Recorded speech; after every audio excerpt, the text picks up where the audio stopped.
সম্মানিত ভিউয়ার্স, আসসালামু আলাইকুম। আজকে আমাদের আলোচনার বিষয়বস্তু হচ্ছে নবম দশম শ্রেণীর এই যে বইটা দেখতে পাচ্ছেন, যে নবম দশম শ্রেণীর সাধারণ গণিত যে বইটি রয়েছে সেই বইটির 8.2 অধ্যায়ের 1 নম্বর প্রশ্নটি সলিউশন। তো আমরা আজকে এই ক্লাসের মাধ্যমে 8.2 অধ্যায়ের 1 নম্বর প্রশ্নটি সলিউশন করব। তো চলুন কথা না বলি আমরা ভিডিওটি শুরু করি। আমাদের প্রশ্নটি হচ্ছে, ও কেন্দ্রবিষ্ট কোনো বৃত্তে, দেখেন ও কেন্দ্রবিষ্ট কোনো বৃত্তে এবিসিডি একটি অন্তর্লিখিত চতুর্ভুজ, এসি ও বিডি কর্ণদ্বয় পরস্পর ই বিন্দুতে ছেদ করলে প্রমাণ করো যে এ ও বি কোণ প্লাস সি ও ডি কোণ সমান 2AE বি কোণ। এটা আমাদেরকে প্রমাণ করতে হবে। তো দেখেন প্রশ্নটি হচ্ছে কি, ও কেন্দ্রবিষ্ট একটা বৃত্ত। আমরা প্রথমে একটা বৃত্ত অঙ্কন করব যেটা কেন্দ্র হচ্ছে ও। দেখেন, তো মনে করেন যে এটি হচ্ছে একটা ও কেন্দ্র বিশিষ্ট একটা বৃত্ত। খেয়াল রাখবেন যে অঙ্কন যত আপনার বড় হবে আপনি তত সুন্দর সেটা বুঝতে পারবেন। ঠিক আছে, এটা মনে করেন যে ও কেন্দ্র বিশিষ্ট একটা বৃত্ত। এই বৃত্তের, ঠিক আছে, অন্তর্লিখিত একটা চতুর্ভুজ আমরা অঙ্কন করব। ঠিক আছে, অন্তর্লিখিত একটা চতুর্ভুজ আমরা অঙ্কন করব। তো মনে করেন যে চতুর্ভুজের প্রান্ত বিন্দুগুলো এগুলা, এটা এ, এটা বি, এটা সি, এটা ডি। তাহলে আমরা একটু যোগ করি, যে এখানে, এই যে এখানে, এই যে এখানে, এই যে এখানে। ঠিক আছে, আর এটা হচ্ছে বৃত্তের কেন্দ্র। দেখেন, তাহলে ও কেন্দ্র বিশিষ্ট একটা বৃত্ত, বৃত্তের অন্তর্লিখিত একটা চতুর্ভুজ এবিসিডি। এখন এসি ও বিডি কর্ণদ্বয়, এই এসি ও বিডি, এসি ও বিডি কর্ণদ্বয় পরস্পর কি করছে, ই বিন্দুতে ছেদ করছে, ই বিন্দুতে ছেদ করছে। এখন আমাদের যে প্রমাণটা করতে হবে, সেই প্রমাণটা কি একটু দেখেন।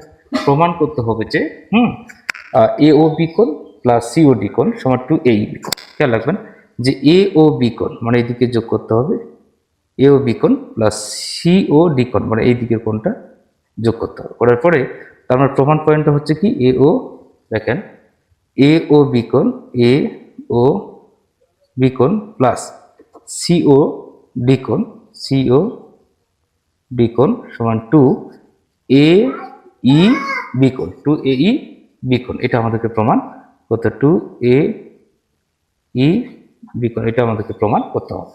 তো চলুন আমরা এখন ভিডিওটি শুরু করি, মানে প্রমাণটি করে ফেলি।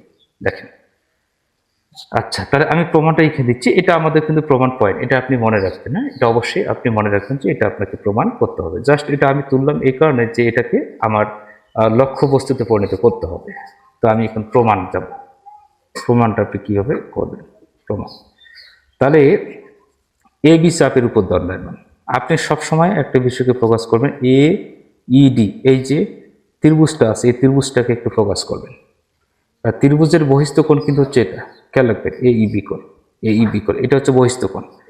ঠিক আছে, এই বহিস্থ কোণ। ঠিক আছে, একটু দেখেন যে প্রমাণ, তাহলে এ বি চাপের উপর দণ্ডায়মান, এ বি চাপের উপর দণ্ডায়মান, এ বি চাপের উপর দণ্ডায়মান। দেখেন এ বি চাপের উপর দণ্ডায়মান। তো এটা হচ্ছে কেন্দ্রস্থ কোণ, এটা হচ্ছে বৃত্তস্থ কোণ।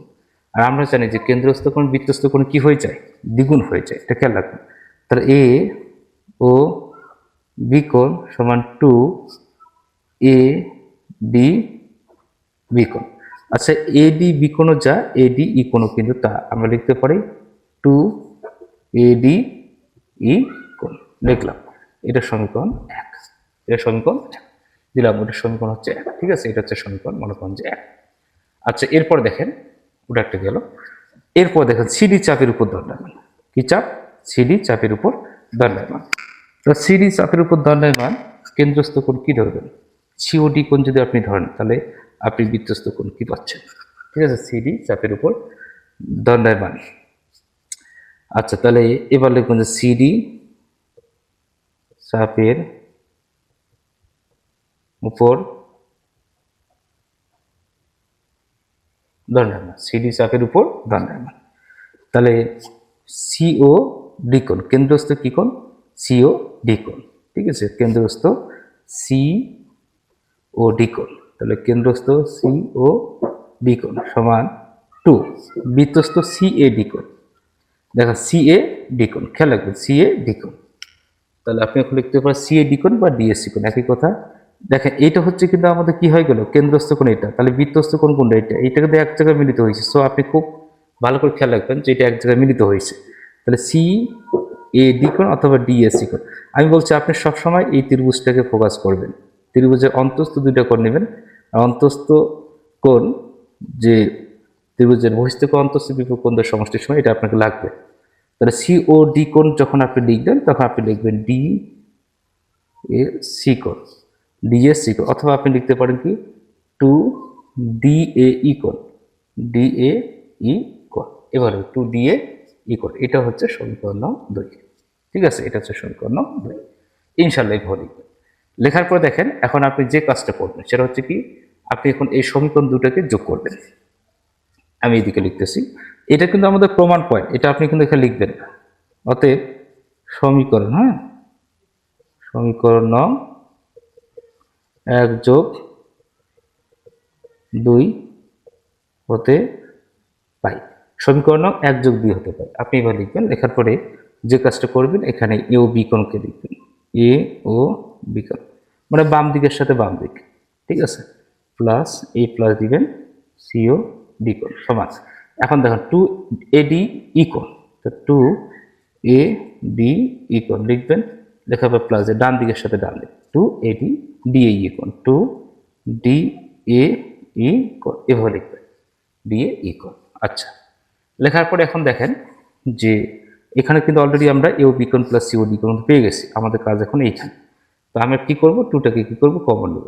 টুটাকে যখন কমন নেবেন এ ডি ই কোণ প্লাস ডি এ ই কোণ লিখবেন।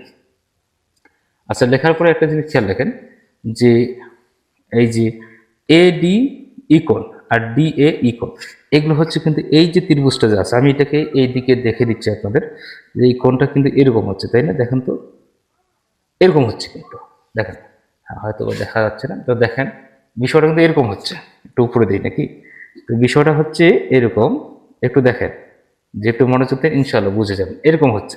তাহলে এইটা হচ্ছে কি, এটা হচ্ছে আমাদের কি বহিস্থ কোণ, আর ত্রিভুজের বহিস্থ কোণ অন্তস্থ বিপরীত কোণ দ্বয়ের সমষ্টির সমান, অন্তস্থ বিপরীত কোণ দ্বয়ের সমষ্টির সমান। তাহলে এখানে দেখেন যে ডি এ ই কোণ, ডি এ ই কোণ, আবার ই ডি এ কোণ, দেখেন বা এডি কোণ, এডি ই কোণ, ডি এ ই কোণ, তা এটা সমান লিখতে পারি কি এ ই বি কোণ। আমি তো বললাম ত্রিভুজের বহিস্থ কোণ, এটা হচ্ছে বহিস্থ কোণ অন্তস্থ বিপরীত কোণের সমষ্টির সমান। সো এখানে আপনি লিখতে পাবেন টু এ ই বি কোণ, টু এ ই বি কোণ। ঠিক আছে, তো দেখেন আমাদের প্রমাণটা কিন্তু অলরেডি হয়ে গেল যে এ ও বি কোণ প্লাস সি ও ডি কোণ সমান টু এ ই বি কোণ। এভাবে এই যে দেখেন হয়ে গেল। তাহলে এ ই বি কোণ এটা হচ্ছে আমাদের প্রমাণ, মানে যেটাকে আমরা বলতে পারি প্রুফ, মানে প্রমাণিত হয়ে গেল। সম্মানিত ভিউয়ার্স, এই হচ্ছে আজকে আমাদের আলোচনার বিষয়বস্তু। যদি ভিডিওটি আপনাদের সামান্যতম উপকারে আসে তাহলে অবশ্যই পেজটি ফলো দিবেন অথবা ইউটিউব চ্যানেলটি সাবস্ক্রাইব করবেন।